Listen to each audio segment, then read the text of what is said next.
Thoughts are electricity and emotions add chemistry. You've reached Talking with Dr. Terry, 180 seconds to a better you. Message number 89. I'm Dr. Terry Wurzbacher, and this call goes out to Frank Soma.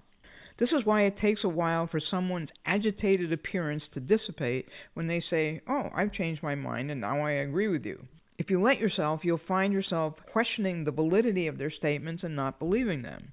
You have to give their body time to metabolize and release those chemicals.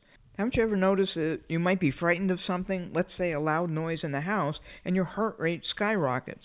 Then you find out that the cat just knocked something off the counter and it wasn't someone breaking in after all. Now, unless you don't have a cat, your thought will be, "Dumb cat, scared the dickens out of me." But your heart rate, although starting to slow, is still faster than normal. You've heard the expression, "Just take a deep breath and relax." While you're thinking, "Yeah, right, buddy, you can have my cat and see how calm you are." Anyway, it isn't just an expression. The deep breath will help you soothe your vagus nerve, which then helps to soothe all of you.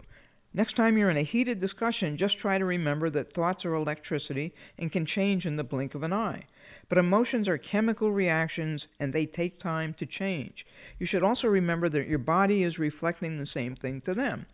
It might be advisable for you both to step back or even leave the room, agreeing to return in 5 to 10 minutes so you can both regulate your nervous systems. It's important to remember that the stress chemicals, which are released during any stress, such as sadness, anger, and others, can circulate in your body for about 90 seconds. If you could do deep breathing for 90 to 120 seconds, your system will likely be calm enough that you could continue in a productive manner. What happens, though, is a vicious cycle develops. The chemicals never get a chance to be metabolized because you just keep getting emotional. And more emotional you are, the repeated release of the chemicals. There's never a 90-second period where they can just dissipate and leave the body as they're supposed to. People react without taking advantage of that pause between stimulus and response, interestingly enough, that both Dr. Gilbert and Aaron talked about this week. When this happens, it's the electricity, the lightning strike of the thoughts. That's why we often say things we regret.